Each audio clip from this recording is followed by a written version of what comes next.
porcentagem que a gente chegou na aula passada, né? A gente parou um pouquinho o desenvolvimento das integrais funcionais para trabalhar alguns métodos funcionais, né? Tipicamente, a gente introduziu o conceito de derivada funcional. A gente falou sobre a integral funcional de uma derivada funcional, né? Então, por exemplo, a derivada funcional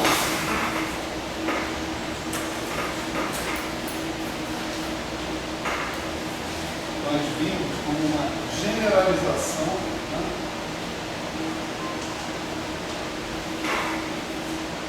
da derivada parcial. Certo? Generalização da derivada parcial. No seguinte sentido, a gente definiu o funcional, né,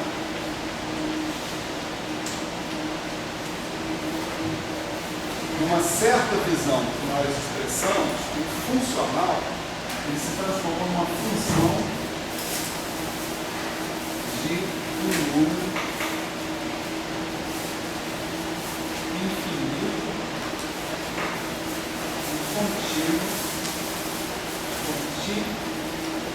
continuamente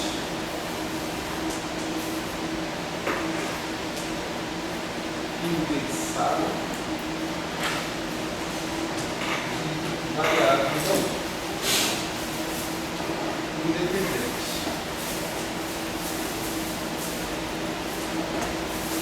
Certo? A gente olhou para um funcional, né? Quer dizer, várias coisas a gente já teve como exemplos de funcionais, né? Por exemplo, a integral de x de t, o f de x de t, dt, né? É um exemplo de funcional. A ação é um exemplo de funcional, né? A gente olhou para o funcional como um tipo de função de muitas variáveis, né?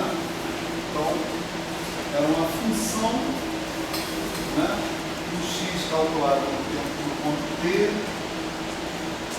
dessa mesma função x calculada no tempo t', t', assim por diante.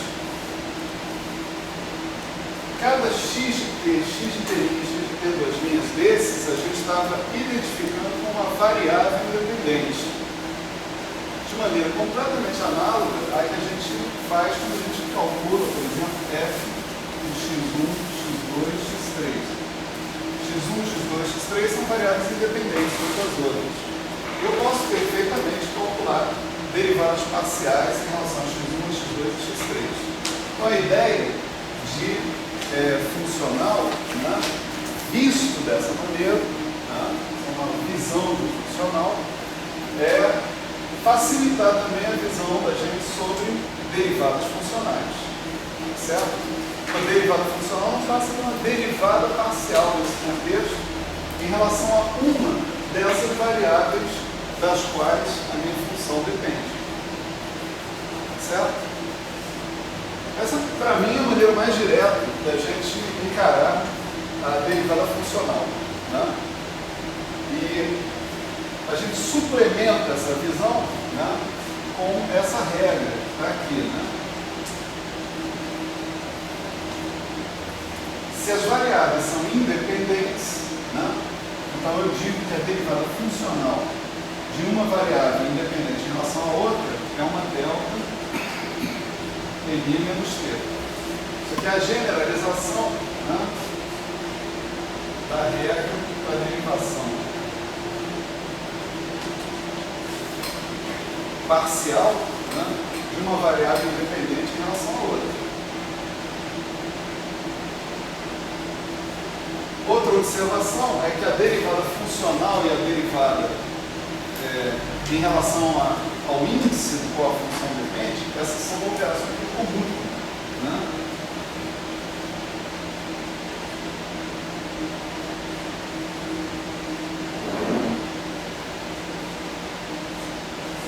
Você calcular isso daqui, isso é a mesma coisa que calcular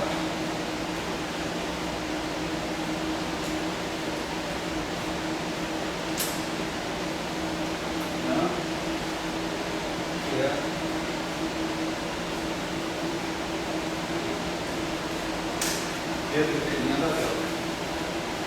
Certo? Quer dizer, quando você faz uma derivada em relação à pelinha, você está implicitamente observando uma certa combinação linear dessas variáveis independentes que você tem aí. Certo?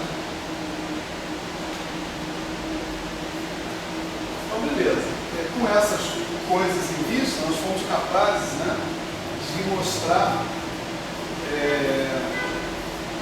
que, por exemplo, o nosso problema clássico de encontrar as equações de movimento de um determinado sistema mecânico, né, se reduzem a calcular uma derivada funcional. Né? Então, o nosso exemplo que a gente considerou na aula passada, né, sobre as equações de movimento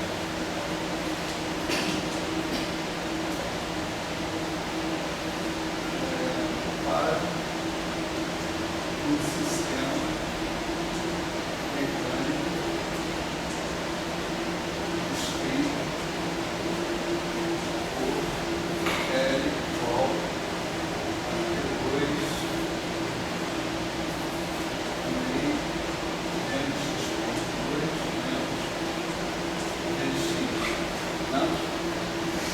essas equações de movimento, né? Esse sistema mecânico define uma ação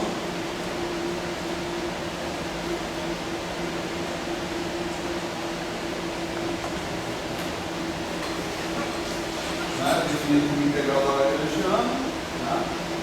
Aquele requerimento que a gente pede que a ação seja um mínimo ou um extremo, né, por variações de primeira ordem em relação ao caminho clássico, né, que você segue, se traduz simplesmente nisso aqui: ds de x de t em x igual ao caminho clássico, isso aqui tem que dar zero. Tá certo?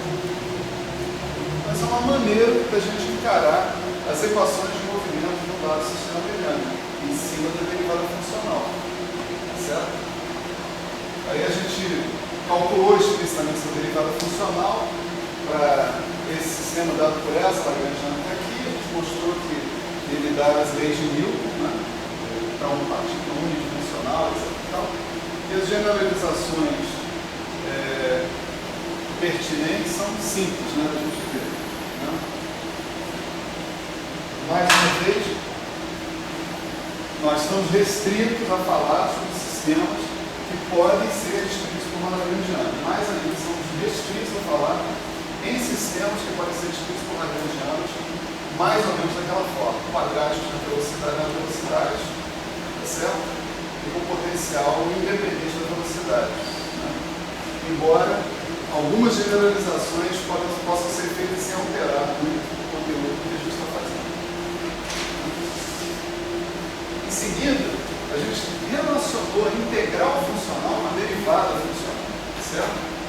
Uma relação bem importante, bem interessante, que a gente provavelmente vai utilizar no futuro, né? Mas a relação que a gente trabalhou foi a seguinte: se eu tiver integral funcional, vamos supor que um certo funcional φ, uma certa função φ, que eu estou integrando sobre todas essas funções φ, né? De um certo funcional f de φ, né? Se eu tomar a derivada funcional em relação a um certo φ de t desse funcional f de φ, o resultado que eu obtenho é zero, certo?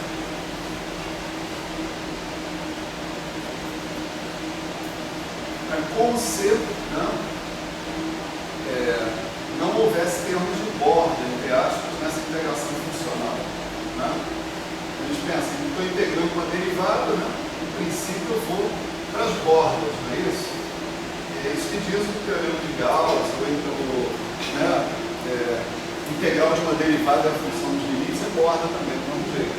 Né? Então, o que você está dizendo ali, essencialmente, né, é algo similar a que todo e qualquer funcional nas bordas da integração funcional funcional deve dar zero. Né? Não é exatamente isso, porque esse espaço de todas as configurações dos campos de Leibniz, todas as configurações de funções, de todas as funções possíveis de ter, não é absolutamente um espaço fácil de você estudar as propriedades, né? Impor uma métrica sobre ele, uma topologia, uma coisa desse tipo, isso é um negócio complicado de fazer e não necessariamente a gente sabe interpretar os resultados. Mas aqui a gente viu que essa propriedade resulta da invariância da medida, né, por translações. Né?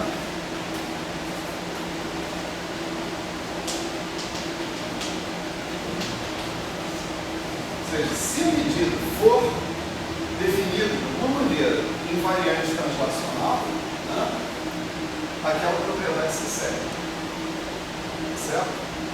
E a propriedade da nossa medida de ser invariante translacional é uma propriedade básica. Né? Praticamente qualquer medida que a gente possa imaginar vai ter essa propriedade de invariância translacional. Certo? À medida que nós colocamos já na nossa primeira integral funcional, que a gente observou, tinha propriedade de invariância translacional, explicitamente. Né? Então, você pode dizer que isso aqui é formal, etc. e tal, mas de muitas formalidades vive o mundo. Tá certo? Na hora que você obtém um resultado que está de acordo com o que você sabe, você não diz que isso é formal. Na hora que você obtém um resultado novo, aí você tem a tendência de dizer, isso é formal. Você tem que optar qual das posições que você vai assumir. Né? Você confia ou você não confia na integral funcional. Né? Se você confia, você pode confiar nisso aqui também, na invariância translacional. E, portanto, pode confiar nisso que está aparecendo aqui também. Certo? Então, esse foi outro ponto, né, que nós chegamos, né, na aula passada. Deixa eu ver o que faltou aqui. Basicamente foi isso, né? A gente atingiu. A gente terminou aí mesmo? Não, teve um negócio determinante. Claro. Né? Pô, desculpa, tem que incluir isso na revisão, né? Realmente. Isso, bem. Então, o ponto final aí foi, de volta às integrais funcionais, né? A gente entender de que maneira a gente pode calcular, ou melhor, a gente pode entender representações diferentes para integrais funcionais quadráticas, certo? Então, a gente tipicamente se preocupou, né, com o cálculo de uma integral funcional desse tipo. Né? Integral linear, né, exponencial de menos integral dx dy a dx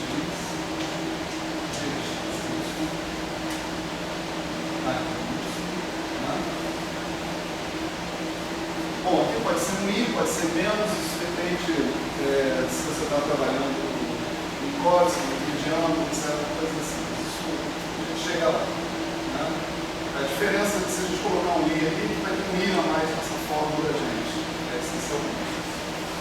Isso aqui se transformou, né, essencialmente em determinante de G sobre raiz de π elevado a menos 1. Né? Se o raiz de π incomodando lá, você inclui ele dentro do seu operador, certo? G sobre raiz de π. Né?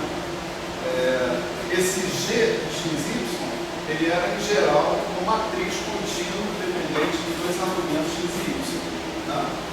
essa matriz contínua pode ser inclusive um operador diferencial, certo? Então você teria determinante de um operador diferencial. Então você para pensar o seguinte, olha só, tem uma matriz contínua. Tá? Então eu vou provavelmente ter um contínuo de autovalores. Tá certo? É isso? Se é uma matriz contínua, eu devo ter um contínuo de autovalores. Como determinante, se eu pensar que é o produtório dos autovalores, vai ser o produtório desse contínuo de autovalores que está aí. É uma grande possibilidade, né, de que esse produtório desse contínuo de autovalores é infinito. Né? Uma grande possibilidade.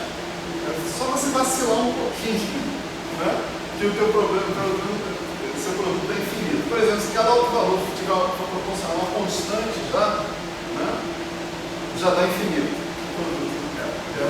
Infinito, infinito, contínuas vezes, né? Continuamente. Né? Então, essa definição de integral funcional, né, quer dizer, da forma como a gente trabalhou isso daqui, você requer a presença de algum tipo de fator de normalização aqui, que vai dar conta, né, de algum tipo de regularização que você faça desse produto de autovalores contínuos. Tá certo? Se fizer um produto contínuo de autovalores, é muito provável que você tenha infinito. Então, é muito provável que você tenha que regularizar esses caras, né, e se livrar do fator responsável pela divergência. Vamos dizer assim. Tá certo? Isso tudo a gente engloba, em geral, né, na presença de um fator N que está ali. Ou seja, aqui a gente tem esse fator N multiplicado pelo determinante. Esse fator N tem a responsabilidade, vamos dizer assim, de tornar esse determinante uma coisa finita. Tá? A gente vai ver a presença do fator N explicitamente agora, daqui a pouco. Então, aqui, né, só mais um comentário adicional. Né? A gente trabalhou com uma matriz G de XY, que é, em geral, uma matriz simétrica. Né? Porque a gente viu que A de X vezes A de Y, A são funções arbitrárias, né? É um cara que é simétrico se você troca X por Y. Né? E toda vez que você soma um cara, uma matriz com outra matriz que é simétrica, o resultado só depende da parte simétrica dessa matriz. A gente usou esse fato que o G de XY efetivamente tem que ser simétrico para poder diagonalizar esse cara através de uma transformação ortogonal e chegar nessa forma do determinante aqui. Certo? Depois a gente usou o fato de uma transformação ortogonal em geral para o determinante 1. Né? Essa é uma transformação ortogonal para cada ponto x, né, que está aqui, né, no índice do nosso A de x. Né? Então, cada transformação dessa para cada x é ortogonal, o determinante de cada uma dessas transformações é 1, o determinante de transformações ortogonais, né, continuamente conectados na identidade é 1. E com isso a gente conseguiu chegar nessa forma que está aí, sobre o determinante. Tá? Então, eu vou falar mais uma coisinha sobre integrais funcionais em geral, né? E depois a gente vai partir para o oscilador harmônico e para o oscilador harmônico forçado. Né? Esses dois exemplos em particular. Né? Então, essa coisinha que eu vou falar é o seguinte, né, que ainda não falei, né? Um dos problemas fundamentais lá da mecânica quântica, né, é o seguinte: você tem o teu estado psi, né, no tempo t0. O seu estado psi no tempo t0 ele evolui para o estado psi no tempo t. Né, e você gostaria de saber qual a probabilidade, ou qual a amplitude de probabilidade, você medir aí algum observado, né, encontrar o sistema num alto estado desse observável que você pode chamar de Ki, por exemplo. Né?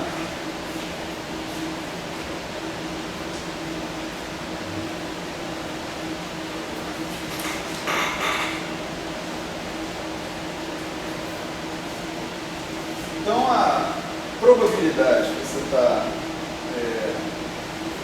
buscando, né, na verdade, é essa daqui, né?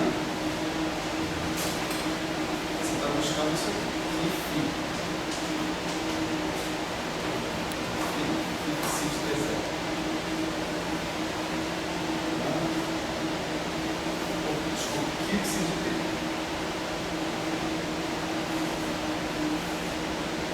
Você tem o teu psi de T, que evoluiu sem você fazer medida nenhuma sobre o seu sistema, evoluiu de T0 até T. Em T você mede uma certa propriedade, não sei qual é. Né? Ao você medir essa propriedade, o que você pode conseguir? Um dos valores possíveis desse observável. Dependendo do valor do observável que você conseguiu, o seu sistema está no alto estado desse observável. Você chama de Ki. Certo? Qual é a probabilidade de você obter o sistema dentro desse alto estado aqui, sendo que seu sistema, no tempo T0, né, estava descrito por psi. Né? Então, a sua probabilidade é essa que está aqui, e você pode escrever isso aqui em termos do psi de T0, né, dessa maneira. Né?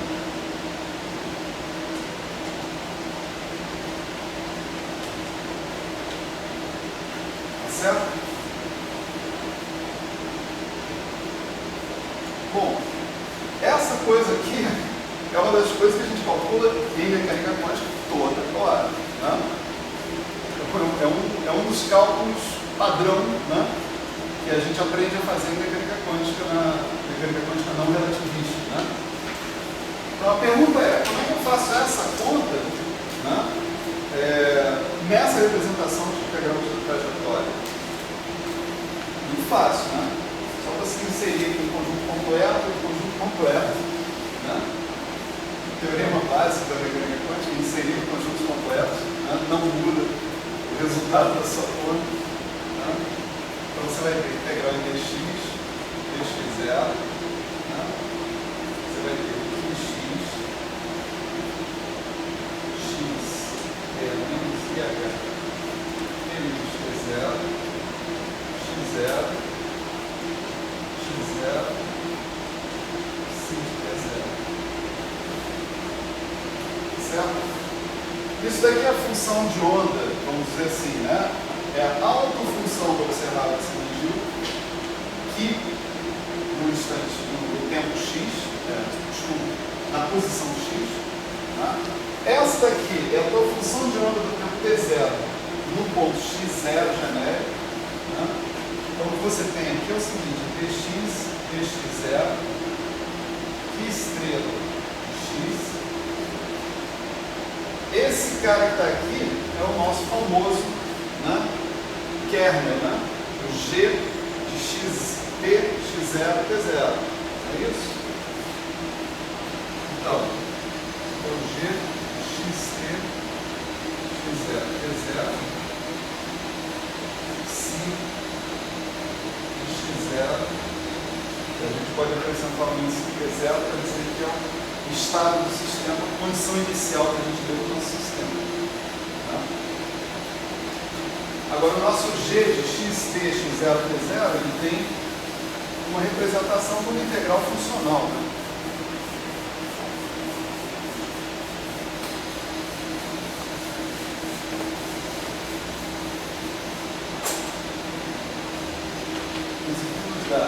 dx, dx0, que estrela dx, psi, x0, t0, e aqui vem uma integral sobre dx, exponencial de i sobre h cortado, s de x.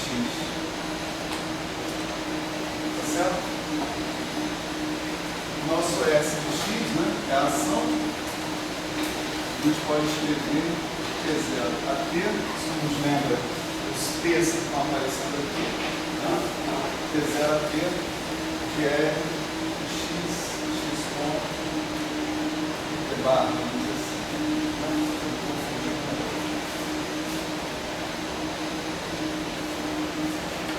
Então, se você tem, né, a tua condição inicial,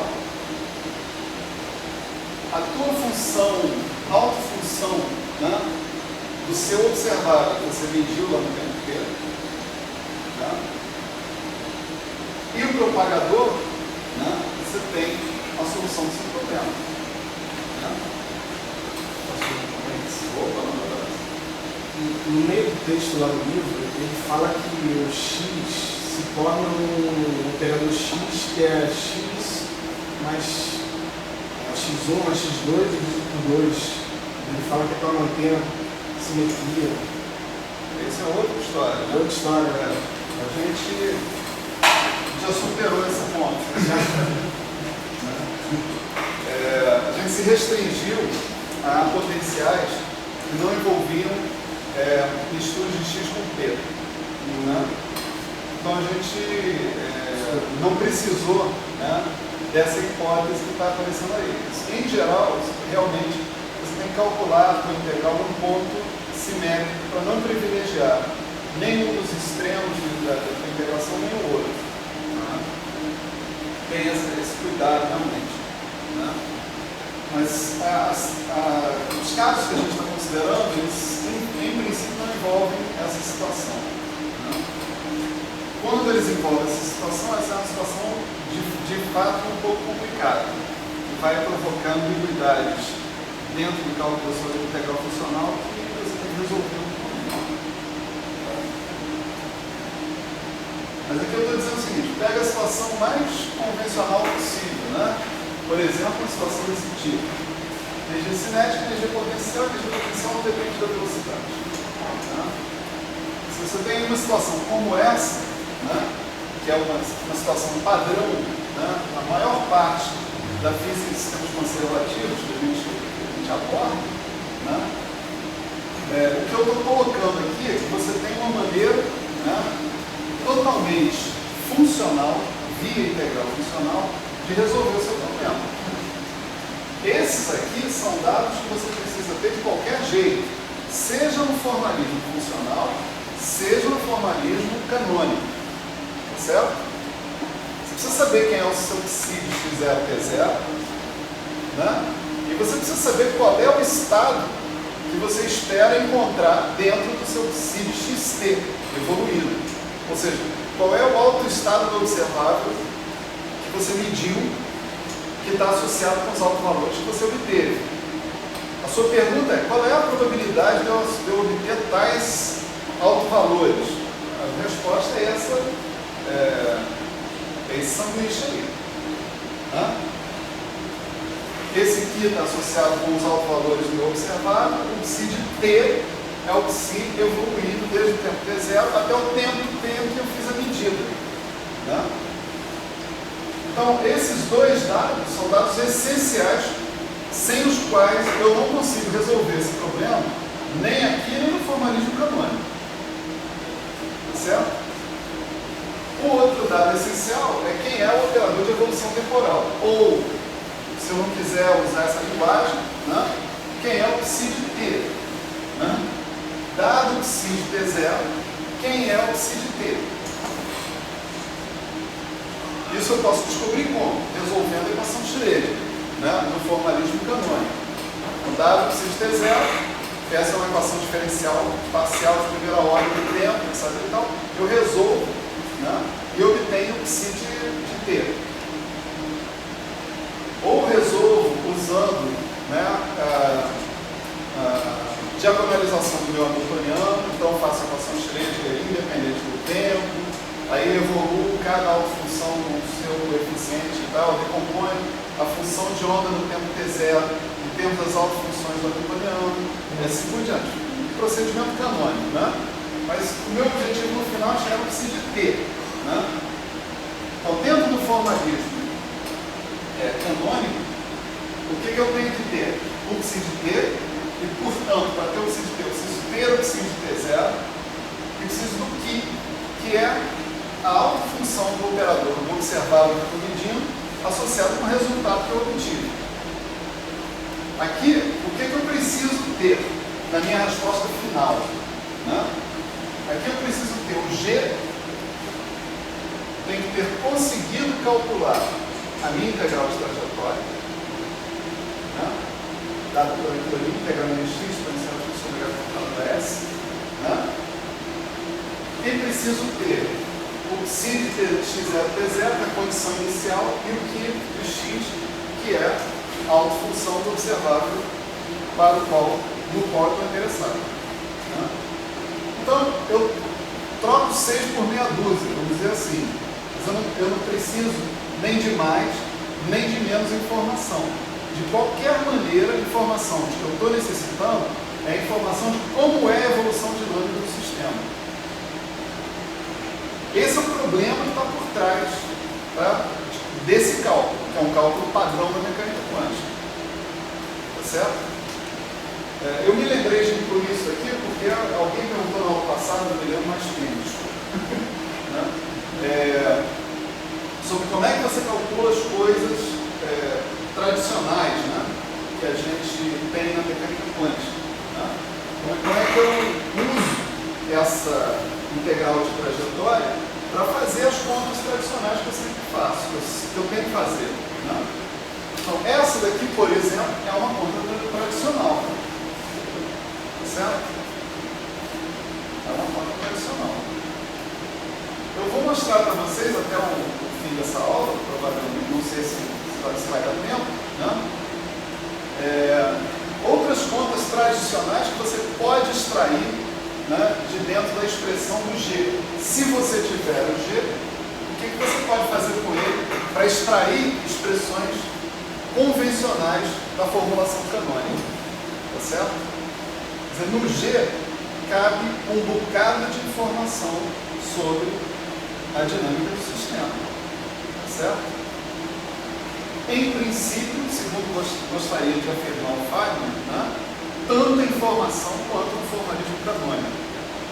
Segundo poderiam afirmar alguns mais modernos, mais informação que no formalismo canônico. Tá certo? Eu me refiro aqui especificamente, para não ficar essas coisas assim, muito irônicas, né, muito no ar, né, a um trabalho recente do Hawking, por exemplo. Né? O Hawking é um dos caras que se utilizou muito de integrais de trajetória ao longo da trajetória dele. Ele tem vários argumentos envolvendo integrais de trajetória e gravitação que ajudaram as pessoas a pensar coisas alternativas novas, né, dentro da gravitação, etc. E tal. Uma das coisas que o Hawking defendia, né, até, sei lá, 6, 7 anos atrás, era que sim, podia haver perda de informação no buraco negro. Né? Tá certo? Ou seja, a informação, tudo que passa do horizonte do buraco negro, em princípio você não recupera. Né? Sumiu. Foi para, sei lá para onde foi. Para outro universo, lá pra, né? Etc. Então. Agora,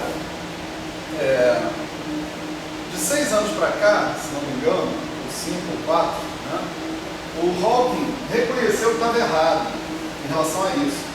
E o paper dele, onde ele reconhece que está errado, é um paper de integral de trajetória.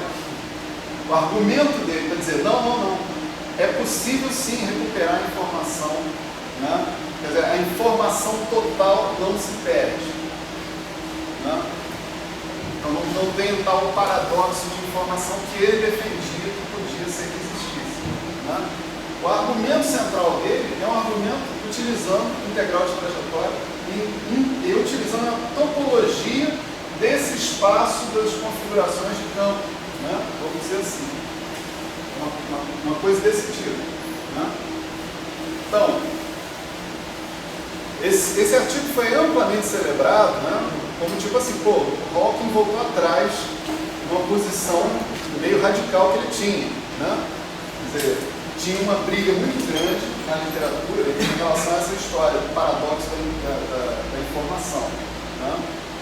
Você perdia ou não perdia informação num contexto em que você tivesse a possibilidade de ter buraco negro. E o Hawking voltar atrás foi realmente um negócio importante. Né? Dentro dos bastiões, né, da perda de informação, ele volta atrás e muita gente fica meio enfraquecida. Né? A posição fica meio enfraquecida. Em ciências as coisas funcionam assim também. Né? Que pareça. Agora, o interessante é o seguinte, o que eu quero comentar aqui, mais uma vez, é o seguinte. O Hawking chega e publica um trabalho completamente baseado na integração de trajetória, integração funcional, e para uma teoria que ainda por cima muitas ordens de grandeza mais complicadas do que a mecânica quântica não relativista de uma partícula, etc. Então, que é a gravitação, né? Para a qual a integral funcional tem ainda mais necessidade de definição e de cuidado, etc. e tal, e todo mundo aplaude e fala assim, nossa, que maravilha, que argumento maravilhoso que o Hawking deu. Certo? Cuidado, porque se é um de vocês que dá o mesmo argumento do Hawking, você é capaz de escutar e referir, você está utilizando a integral funcional, que é uma coisa mal definida matematicamente, seu argumento não passa de um argumento formal. Para o Hawking, certamente ninguém fala que o argumento dele é um argumento formal. Né? Os caras falam, nossa, o cara é gênio. O cara é gênio mesmo, vamos lá, né? Vamos convir. Né? Mas eu só quero alertar para vocês para a dualidade, né? Com a qual a comunidade recebe os argumentos de integral funcional. Às vezes as pessoas são extremamente generosas com eles, às vezes elas são extremamente críticas. Né? O que eu diria? Né? Minha posição nisso é tudo que sai da integral funcional é bem-vindo. Né? Mas você não pode jurar em cima. Certo? Você vai falar, eu tenho aqui uma forte indicação de que tal coisa acontece. Argumentado via integral funcional. Uma forte indicação por quê? Porque a integral funcional não é brincadeira. A integral funcional ela provê realmente para você uma descrição alternativa de praticamente todos os fenômenos que o formalismo canônico te dá. Tá certo? Mas a integral funcional tem problemas matemáticos de definição. Os matemáticos não levam a sério. É sério isso? É sério isso. Então, aí o negócio está filmando, depois aparece alguém do limpo aqui. Tudo bem, depois a gente conversa, a pessoa do limpo. Esse é o problema da internet.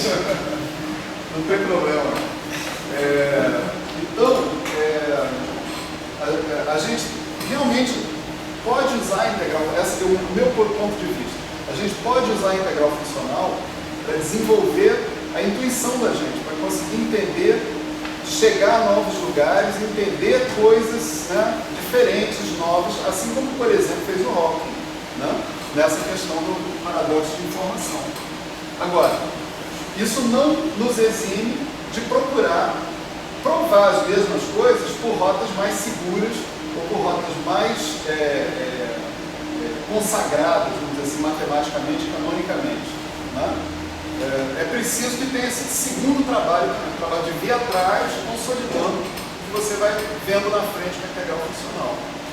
Agora, a integral funcional realmente não tem dado muita informação nova, né, sobre o domínio quântico, informação que seria muito difícil, para não dizer impossível de obter desde o formalismo canônico. Tem algum exemplo de alguma situação em que a integral funcional dá uma resposta errada fisicamente? Não. Então eu confio nela. Ainda não. Né? A gente fala, ainda não. A gente tem que ser, como é que diz aquele Hume, né? Você não pode jurar que todos os cisnes do mundo são brancos só porque você só viu cisne branco na sua vida. Você ainda não viu todos os cisnes do mundo. Então, até agora, não há divergência, que eu saiba, posso estar ignorando alguma coisa. Não há divergência entre o que é previsto pela integral funcional e o que é previsto por outros métodos canônicos. né? Não há divergência. Mas, quem disse que isso vai acontecer para sempre? Um dia você não vai ser obrigado a decidir, né? Esse dia seria interessante, né? Porque você ia aprender um bocado de coisa sobre integral funcional, né? Se ela desse uma previsão diferente da formulação canônica, por exemplo, alguma coisa, né? Ia aprender muito. Seria muito legal se isso aí acontecesse, mas isso ainda não aconteceu. Professor, existem muitas formulações alternativas além dessa? Então, vamos pensar aqui no conceito de formulação alternativa. Então, vamos lá. Formulação canônica é o que a gente está vendo aqui de tanto faz Schrödinger e Heisenberg, tá certo? Isso aí tudo eu estou colocando como formulação canônica. Integral funcional é outra, né?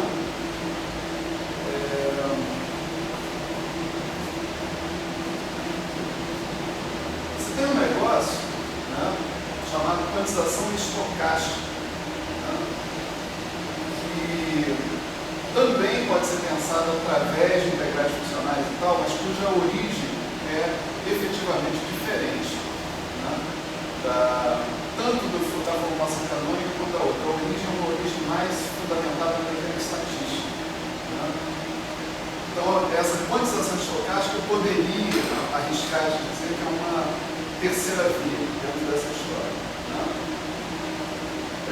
Por que não a gente incluir a formulação de Bond-Broglie, né, também, né? Mas essa já é uma formulação fora da interpretação de Copenhague, né? Então, aí você decide se vale ou não, né? E se você está falando a mesma coisa, você está falando uma coisa diferente, né? Porque se a interpretação de Bond-Broglie é fundamentalmente diferente da de Copenhague, no sentido que em algum momento, ainda não, mas em algum momento, ela vai dar uma previsão teórica diferente de uma previsão de Copenhague, isso é uma questão para ser decidida ainda. Se ela for decidida, sim, ela é diferente, né? Aí você está falando de outra coisa e não vale essa resposta. Isso aí não é uma formulação diferente, né? Mas se ela for a mesma coisa, você pode pensar em Bond-Broglie como sendo uma formulação diferente da mecânica quântica, da mesma mecânica quântica. Mas o fato dela ser esclarecidamente não local não faz com que ela já seja uma natureza diferente? Não necessariamente, porque todas as previsões do Bond-Broglie até agora são iguais. As previsões sendo baseadas na formulação do local. As previsões do Bond-Broglie são iguais às previsões dadas pela interpretação de Copenhague. Assim, o que você vai medir? Tal coisa. Vamos calcular tal coisa? Aí Copenhague calcula, Bond-Broglie calcula, é a mesma coisa. Termina da mesma coisa. Aonde você tem uma expectativa, né, de que que a interpretação de Bond-Broglie realmente seja diferente, né? Até porque a interpretação de Copenhague não é cabível nesse contexto, é onde é o assunto no qual o Nelson, o pessoal da tecnologia, trabalha, né? Que é mecânica quântica do universo primordial, né? Lá pertinho do Big Bang, etc. E tal. E quando você está numa situação dessas, você vai falar sobre função de onda do universo. O que significa uma função de onda do universo? Tem um monte de universo para jogar para o ar e ver o que dá. Né? Você tem muitos mundos, né? Assim, você tem acesso a isso, qual é a experiência que você faz? Quer dizer, a interpretação de Copenhague começa a ratear aí, porque o próprio conceito de função de onda vai te levar ao conceito de probabilidade, e probabilidade significa que você tem algum tipo de experimento de probabilidade para fazer para determinar aquelas probabilidades. Senão não faz sentido, né? Já o Bond-Broglie abre mão do conceito de probabilidade, né? Embora seja não local, mas não inviabiliza o conceito de trajetória, etc. E tal. E o Bond-Broglie seria plenamente aplicável num contexto como esse, enquanto que a interpretação de Copenhague não. Né? Então você podia pensar, não, isso seria uma situação que distinguiria as duas interpretações e, portanto, poderia prover o significado para uma delas, pelo menos. Né? E é nisso que o pessoal aqui trabalha, o Nelson trabalha e outras pessoas que trabalham, né, também. Então, a linha é muito interessante. Eu não sei dizer para vocês se eles já conseguiram encontrar coisas que sejam exclusividade da interpretação de bomba do Rio. Não sei dizer. Não vou jurar para você que não haja outras formulações, né, do problema quântico, equivalentes ou não, né, a essas coisas. Eu acho que se você for para o domínio dos axiomáticos, né, você certamente vai encontrar mais coisas aí, né, mais instrumentos estranhos, né, para estudar, né, nesse aspecto. Né. Mas aí a minha falta de informação completa nessa direção. Então não posso te dizer. Eu posso dizer assim, que para o pessoal que trabalha no dia a dia, vamos dizer assim, né, que está interessado em fazer conta e comparar com a experiência, as duas principais vertentes que a gente tem que considerar hoje são a formação canônica e a formação de integral de trajetória. Né? A condensação estocástica é vista meio como uma curiosidade, né? E bom de Broglie muito pouca gente trabalha, né? Assim, em comparação com o global das pessoas.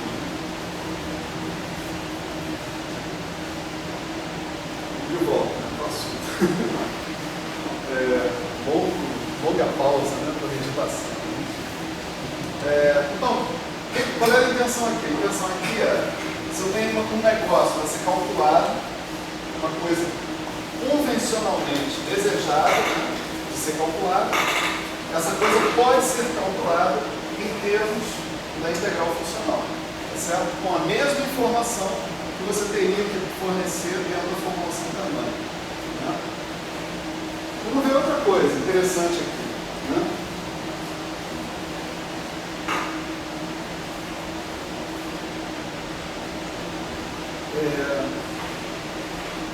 Aqui a gente pode pensar assim, no comentário 1, né? E aqui no comentário 2. O comentário 2 seria o seguinte: vamos pegar a expressão para o g de x, x, 0 é 0, que é isso aqui, né? Isso eu puxaram aqui. Vamos experimentar inserir autofunções da energia, para ver o que a gente encontra. Tá certo? Então, vou pegar o meu g de x, x0 é 0, que é x é 0, tá certo? E vou inserir um conjunto completo de autofunções, aliás, dois conjuntos completos de autofunções de energia, tá certo?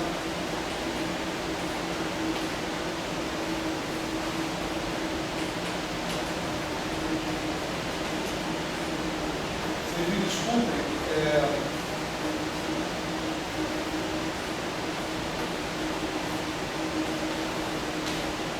faltando H cortado aqui para tudo quanto é lado. Né? Aqui, por exemplo, tem um H cortado. Né? Aqui tem H cortado. Né? Aqui eu botei o H cortado, beleza. Aqui está faltando H cortado. Né? Minha fonte aqui não tem H cortado. H cortado é igual a 1. Certo? Então, esses caras aqui são autofunções de energia, né? Ou seja, eu estou tomando que H, N, equivale a N, N. Certo? Uma outra pergunta que foi feita na vez passada, né? Que diz respeito a essa questão da vantagem e desvantagem de usar a integral funcional, diz respeito a esse tipo de informação, né? Que eu posso encontrar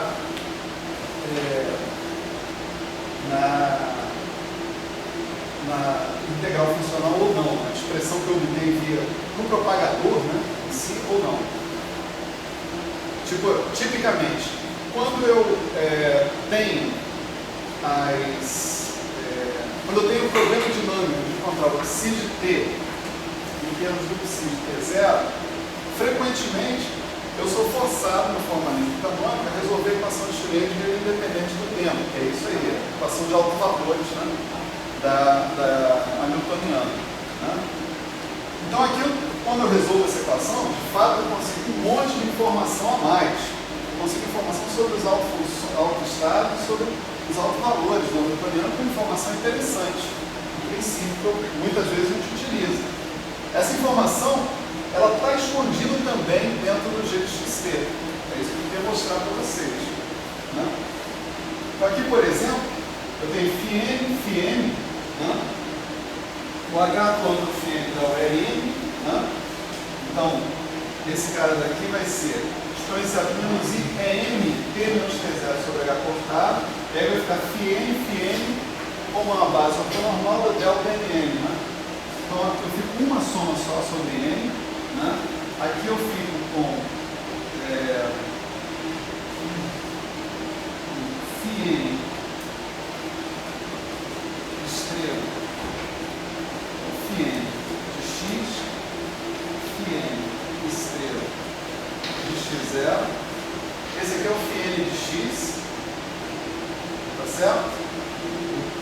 Esse aqui é o φm, né, que vai virar φn por causa do delta de Nm, φn de x0, né?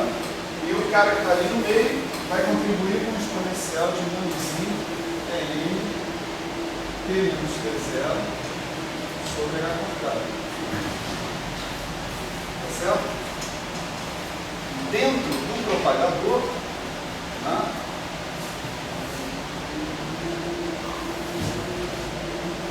tem essa informação sobre as autoenergias e os autoestados. Tá certo? O problema é extrair essa informação do cara, da expressão do propagador concreta que você conseguiu no final. Se você quiser extrair, você vai ser capaz de extrair, como eu vou mostrar para vocês explicitamente no caso do oscilador harmônico. Tá certo? Nós vamos poder extrair todas as autofunções, todos os autovalores de energia do oscilador harmônico da expressão do G final que a gente conseguiu. Tá certo? Portanto, ninguém vai precisar ficar com saudade do formalismo canônico. A mesma equação de Schrödinger, independente do tempo, a gente implicitamente vai ter resolvido também. Certo? Aqui, só para obter umas expressões mais diretas, né, a gente poderia pensar o seguinte: tem alguns truques aqui que fazem com que a gente já possa se aproveitar dessa expressão em alguns limites interessantes. Né? O nosso G, né, eu vou considerar o G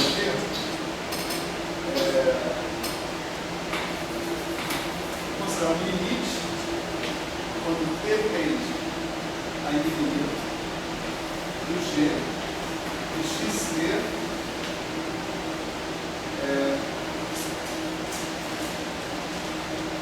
x0 menos T.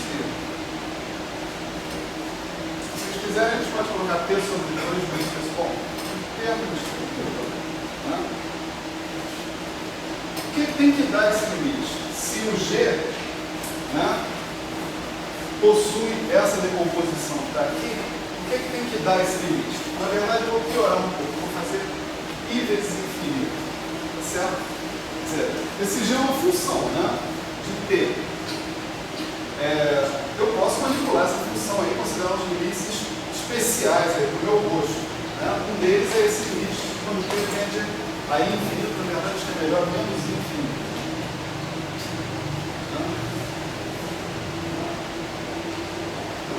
Legal. Se o negócio é de T até menos T, né? Então isso daqui é o quê? Isso aqui é o somatório em N, N de X, N estrela de x0, né? Exponencial de menos I N, 2t, né? Então, portanto, eu vou trocar esse t aqui por menos I t grande e vou considerar esse limite aqui no final quando esse t grande tende a infinito. Certo?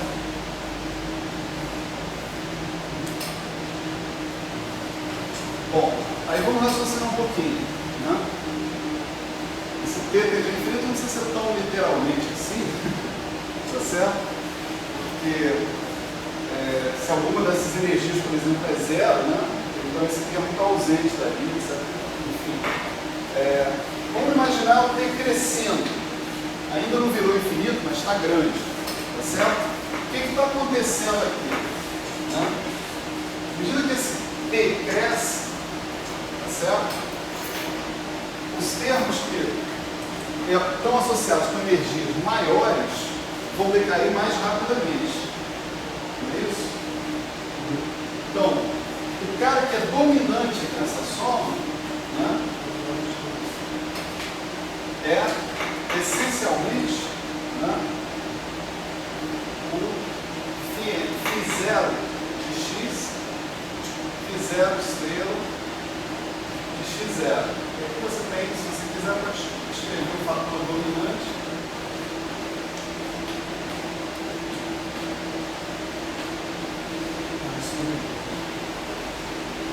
uma coisa desse tipo. Mais coisas que vão a zero mais rápido. Então, se você olhar sobre esse ponto de vista, qual é o fator dominante no limite, quando T grande vai para infinito, você é capaz de ver tanto o E0 quanto o φ0 de x. Tá certo? Agora, o convite é o seguinte: pega essa expressão que você obteve, você calculou lá, não calculou? A gente passou, a gente sofreu aqui, né? Na aula passada, na aula antepassada, não lembro mais. Não, na aula antepassada. A gente sofreu aqui, feito uns condenados, cachorros doidos, né? Calculando aquela integral funcional para partícula livre, né? Tirando a esperança, né, das pessoas de boa vontade, falando, poxa, né? Se para a partícula livre é isso, imagina para o resto, né? Então, imagina o que foi falado aqui nos bastidores, né? Mas vamos lá, por algum método que seja, ou pela integral funcional, ou pela equação, né, diferencial que o G obedece, que é uma função de Green, né? A gente mostrou isso lá para trás, eu consegui calcular o G, tá certo? Então, se eu fizer esse limite que está aqui, né, e considerar o termo dominante, né, numa expansão de potência exponencial de menos zero, não sei o quê, eu vou ler nesse cara tanto a energia do estado fundamental quanto a energia do primeiro estado excitado. Se eu considerar o termo subdominante,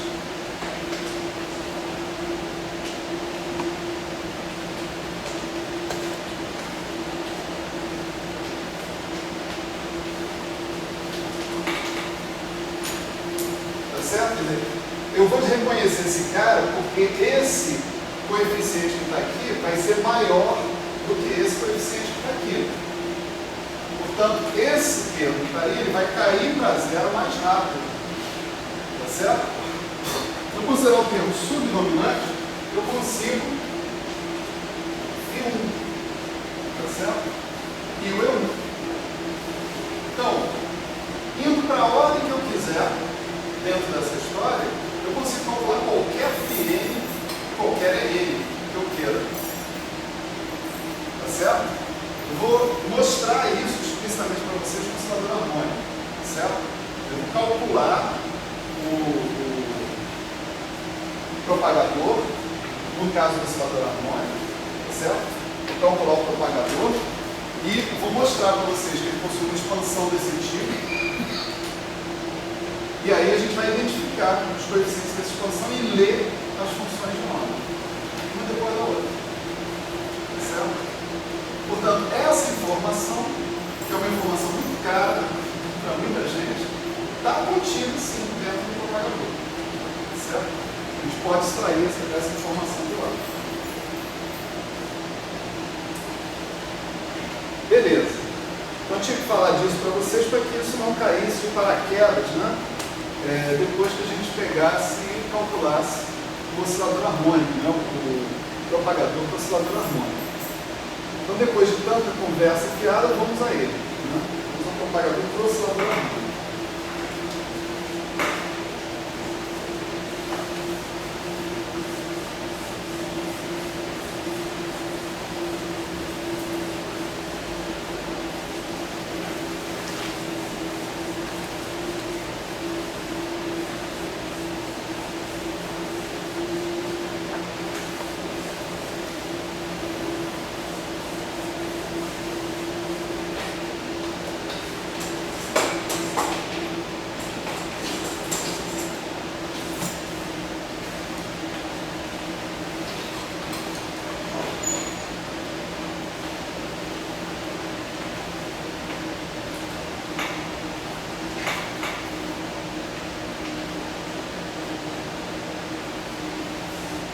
Então vamos lá.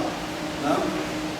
No caso do oscilador harmônico, a gente não vai fazer, embora fosse possível fazer sem problema nenhum, a conta da mesma forma como a gente fez lá no caso da partícula livre. Só para relembrar, no caso da partícula livre, a gente usou uma prescrição para fazer a conta chamada time slicing, né? Fatiamento do tempo. Né? Então, nesse fatiamento do tempo, né? A gente dividia o intervalo t menos t0 em n mais 1 subintervalos, né? E a gente fazia subintegrações para fazer esse limite quando n tendia infinito. Né? A gente via que a integração sobre os momenta fazia cair um fator que era, na verdade, um fator regularizador, que era utilizado na definição da medida para que a integração sobre as posições desse um resultado finito. Né? A gente tinha um negócio do tipo 1 sobre epsilon elevado a n mais 1 sobre 2. E quando você integrava em relação às posições, você obtinha algo que era do tipo epsilon elevado a n sobre 2. Mais 1 ali sobrava embaixo para juntar, né, com o n e você obter o intervalo t menos t0. Né? Então, no final, você tinha um negócio que era completamente regular, sem problema nenhum. Então, ali, a gente tinha um regulador espontâneo, que era advindo do time slicing. Né?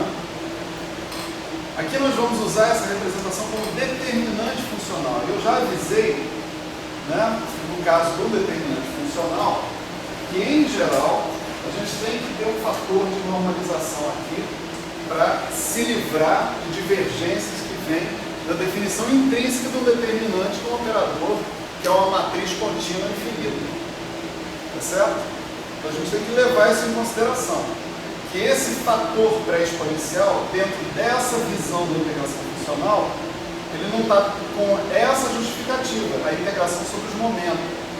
Ele vai estar presente, mas a gente vai imaginar o seguinte, ele vem da necessidade que eu tenho de regular o meu produto de autovalores infinito e contínuo. Certo? Vamos pensar nisso. Com o nosso oscilador harmônico, né, a gente vai escrever assim, né?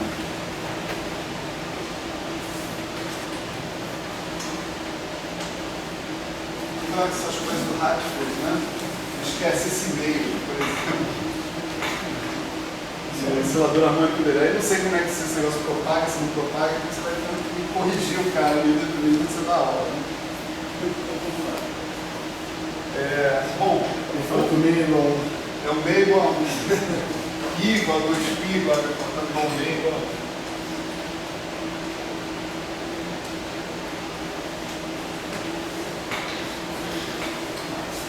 Então, o cara que a gente quer calcular, né, é essa integral funcional essencialmente da exponencial de I sobre H cortado, integral de T0 aqui, derivado, no meio de n x ponto ao quadrado menos n ômega 2 x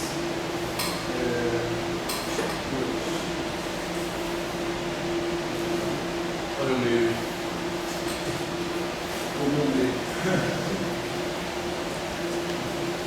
Essa Lagrangiana que dá origem àquela newtoniana.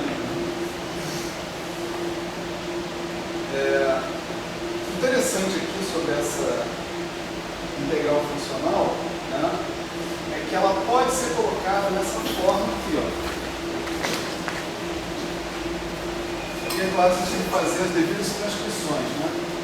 X vira T, por exemplo, X vira T barra, Y vira T barra barra, né? Aqui A de X é X de T barra, A de Y é X de T barra barra, G de XY é um certo operador, função de T barra e de T barra barra. Essa história, né? Vamos devagar que a gente chega lá, né? Nossa ideia é colocar, né, esse objeto naquela forma, tá certo? E aí se utilizar daquela fórmula que está ali. Aquilo ali vira um determinante funcional. Tá certo? Então, para isso, nós vamos observar o seguinte, né? Um truque, né, que é a primeira vez que eu emprego, mas que não vai ser a última vez que a gente vai ver nesse curso, né? Que é fazer uma expansão funcional dessa ação em torno de uma solução clássica do oscilador harmônico. Tá certo? Então vamos devagar, né? Vamos encontrar a solução clássica do oscilador harmônico.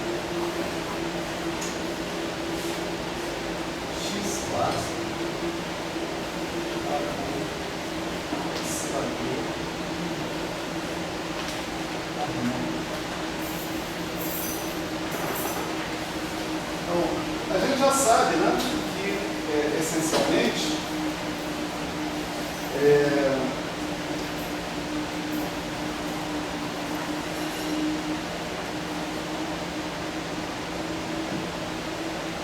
a gente pode escrever a solução do oscilador harmônico.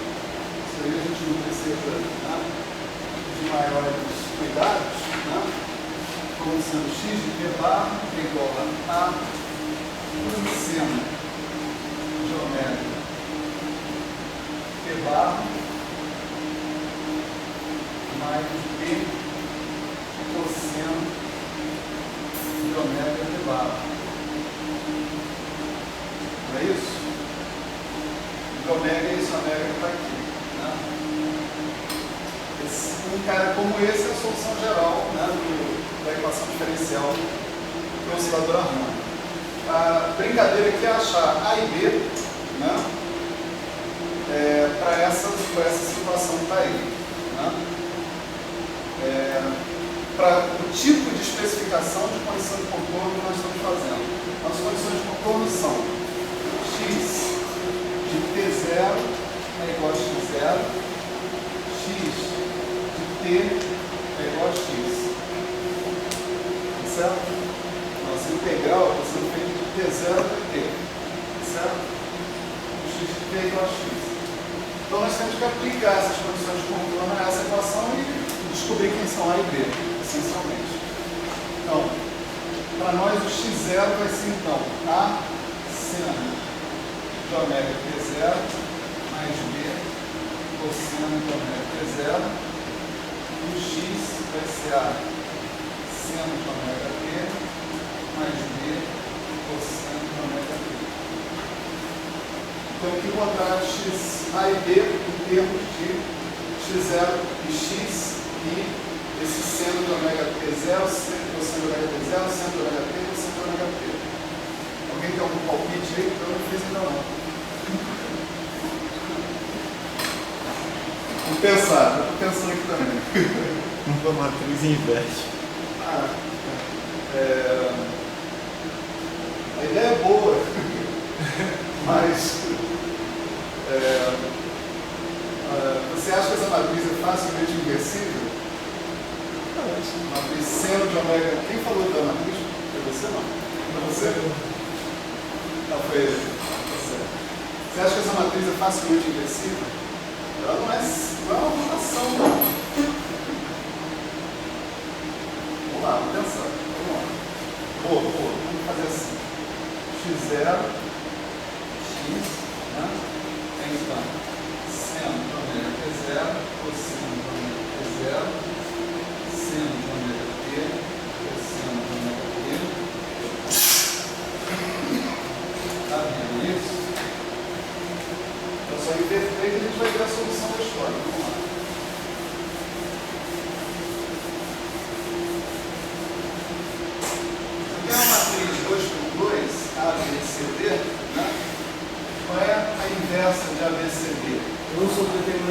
adjunto, né?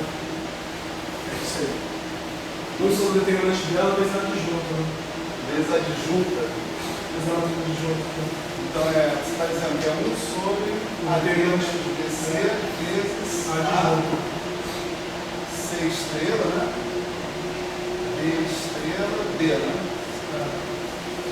Vamos checar isso. Hein?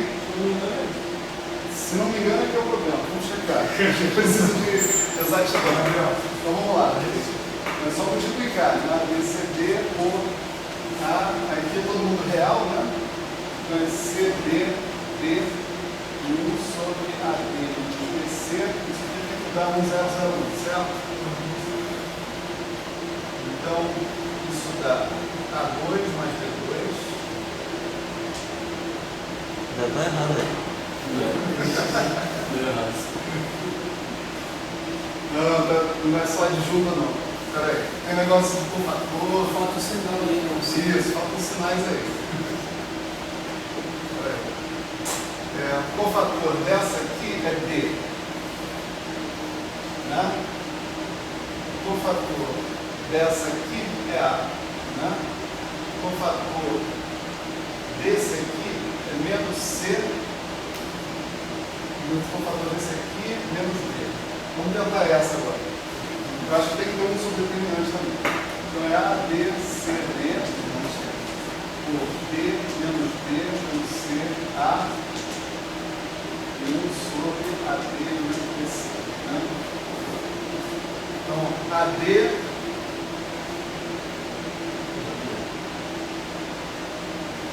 menos D2 tá bom. Né? Só de olho a gente já sabe que isso é isso.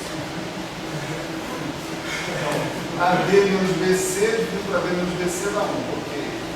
Aí A vezes menos B, B vezes A, 0. CD menos CD, 0. E menos BC mais AD, 1. Beleza, é isso aí. Então pronto, o método que se revelou mais eficiente foi esse mesmo. O método inverso da matriz. Então, o inverso da matriz está claro, então a gente Só se vai deve trocar em cima.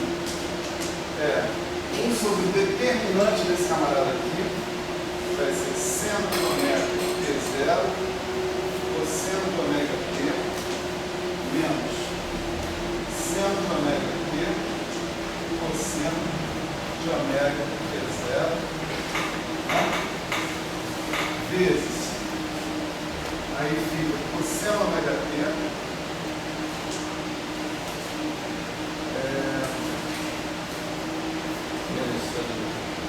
menos seno ômega T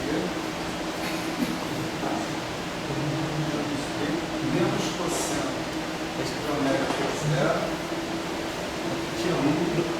seno de ômega T0. Fala. Você corrigiu a matriz? Não foi isso, não? Acho que você podia ter feito né? Não era isso, não? Você não trocou o B, Era você em CD, cima. né? Ah, Você trocou embaixo, não trocou em cima. peraí então. C. Só tirar o Só zero e tirar sabe mesmo. o zero, né? Ah, não, não. Aqui é só botar o zero. Não, deu seno. Né? Troca ali com A, ok, cosseno ômega T, seno ômega T0. E aqui é C, que é seno ômega T, com sinal de menos, cosseno ômega T0. Pronto. Então agora essa matriz aqui, isso aqui multiplica x0x, né? Então isso aqui vai dar 1 sobre. Isso aqui a gente Mas tem muito céu aí, Isso daí é ó. Esse determinante. É um cosseno ali primeiro, né? Peraí, calma. Não, determinante. Não, não Aqui é o determinante. Não, tá certo, tá certo. O determinante está ali. Seno ômega T0, cosseno ômega T, seno ômega T, cosseno ômega T0. Tá? Então isso aqui já está na cara que a gente pode resumir. É um seno de ômega T menos T0. T0 menos T, né? Tá certo? E aí, gente vai ficar com o seguinte: x0 cosseno ômega t menos x cosseno de ômega t0 e menos x0 seno ômega t mais x seno de ômega t0. É uma forma mais econômica de colocar isso.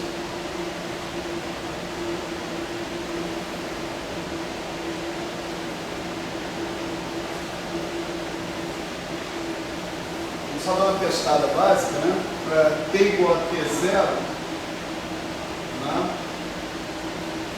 Isso daí devia dar x0. Para t igual a t0, estou dividindo por zero, não estou dando sério.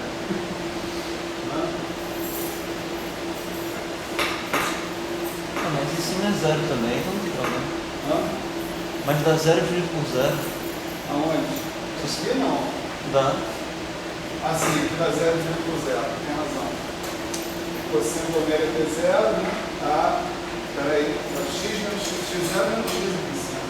Vezes cosseno de ômega t0. Exato. É só você dizer que x0 é igual a x como você queria e dá zero sobre zero. Eu não estou falando isso. Não posso falar isso. Devagar. Tem algum erro de pensação? Tá. Se t for igual a t0, a gente só tem uma equação, né? Então é indeterminado mesmo. Não, olha só. Eu tenho uma solução. Não, acho que ele não está certo, porque se tem igual a t0, só tem uma equação, então tem que ficar 1, porque a linha é são múltiplos.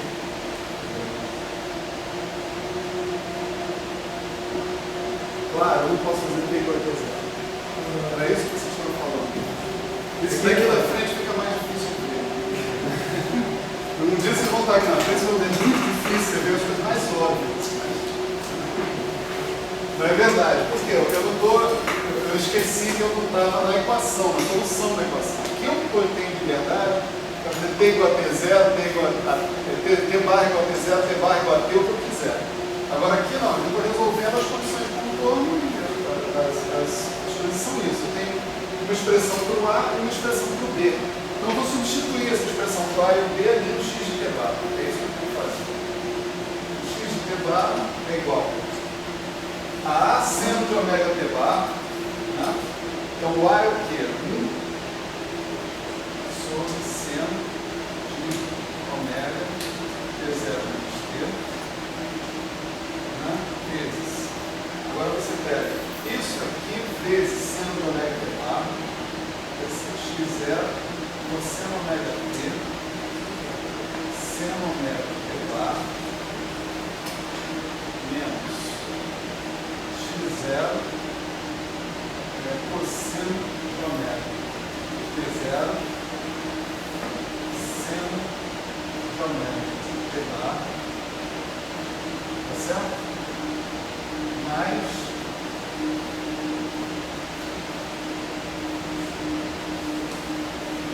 d, que é menos x0 seno de ômega t cosseno de ômega t bar mais x seno de ômega t0 cosseno de ômega t bar. Certo? É aqui que a gente tem que tratar essa bola para simplificar a coisa melhor, né? Então, aqui eu vou pegar os caras. Aqui é x, né? x0 e x. Né? x0, cosseno ômega t seno ômega t bar, menos x cosseno ômega t0 seno ômega t bar. É o primeiro aqui. x0 menos x0 seno ômega t cosseno ômega t bar mais x seno ômega t0 cosseno ômega t bar. Parece que assim. Então, vamos juntar os caras com x0 e os caras com x. Simplesmente, x0 cosseno ômega t seno ômega t barra mais seno ômega t cosseno ômega t barra. Menos x de t barra, então vai ser x0. Né? Aqui você tem seno ômega t barra menos t. Conferindo, seno ômega t barra cosseno ômega t menos seno ômega t cosseno ômega t barra, certo? Dividido pelo primeiro fator lá, que é 1 sobre seno de ômega t0 menos t, mais x, né? Aí você tem seno ômega t0 cosseno ômega t barra menos seno ômega t barra cosseno ômega t0. Então você tem o seno ômega t0 menos t barra. Isso dividido pelo seno, mesmo seno de ômega t0 menos t. Cara, nunca antes eu falei a mão, tá muito chato, né? Tudo isso. Né? Vamos só checar que a nossa expressão funciona, né? Bom, era uma expressão de senos e cossenos de t barra, portanto, ela derivada duas vezes, volta para a história. Vamos ver se ela satisfaz as condições iniciais. Se fizer t barra igual a t0, né? Isso vai ser t0 menos t, t0 menos t, esse seno cancela, fica x0. Aqui fica t0 menos t0 dá 0, tá certo? E esse segundo tempo vai embora. Então, x de t0 é x0. Né? Quando t barra é igual a t, acontece que esse cara aqui vai para 0, e aqui fica t0 menos t, cancela com o cara aqui de baixo, dá x. Maravilha. Né? Então, vamos para frente. Né? Nós encontramos, então, a solução clássica, né, das equações de movimento, satisfazendo as condições x de t igual a x, x de t0 igual a x0. Certo? Não é assim, usualmente, que a gente trabalha o oscilador harmônico. A gente usualmente trabalha pela amplitude de oscilação e da fase, né? Certo? A cosseno de ômega t mais φ, né? Então você bota essas coisas assim. Agora, isso depende da sua conveniência. Você pode ou especificar a amplitude de oscilação e a fase, ou você pode especificar dois pontos nos quais o seu oscilador passa em dois instantes diferentes do tempo. Foi essa que a gente optou por fazer. Né? Então, vou apagar aqui. Tá? E agora o nosso próximo passo vai ser calcular a ação clássica associada a essa configuração que está aí. Certo? Parágrafos. Vamos lá, x ponto t barra, né? Então ele vai ser esse cara aqui é constante, tá certo? Então a gente não se preocupa nem com isso, nem com isso. A gente vai derivar esse cara em relação a t barra, esse cara em relação a t barra. Então vai dar x0 ômega cosseno de ômega t barra menos t sobre seno de ômega t0 menos t mais x ômega derivada do seno e cosseno, só que aqui é menos t barra, então vai dar um sinal de menos aqui na história. Menos x ômega cosseno de ômega t0 menos t barra sobre seno de ômega t0 menos t. Certo? Agora eu preciso do quadrado de um e do quadrado de outro. Tá certo? Porque é isso que entra aqui, ó. Né? Então,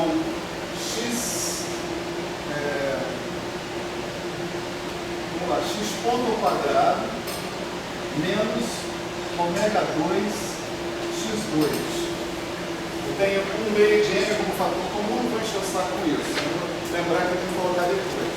Então, quanto é que dá esse cara que está aqui? Né? Então, x ponto ao quadrado já tem um ômega 2 aqui na frente. Maravilha. Né? ele vai ser x0 ao quadrado, cosseno ao quadrado de ômega t barra menos t, cosseno ao quadrado de ômega t0 menos t, mais x2 cosseno ao quadrado de ômega t menos t bar, t0 menos t bar, cosseno ao quadrado de ômega t0 menos t, mais 2x0x cosseno de ômega t barra menos t, cosseno de ômega t0 menos t barra, cosseno ao quadrado de ômega t0 menos t. Esse é o primeiro termo, x ponto ao quadrado. O segundo termo, menos ômega 2, né? Aqui no menos, né? Me deixa errar sozinho, né? Desgraçado. Eu chego lá na frente, tudo errado. Então, menos ômega 2, né? Aí vamos lá. x0 ao quadrado é essencialmente a mesma expressão, só que seno em cima. Seno ao quadrado ômega t barra menos t sobre seno ao quadrado de ômega t0 menos t mais x2 seno ao quadrado de ômega t0 menos t barra sobre seno ao quadrado de ômega t0 menos t mais 2 vezes x0 x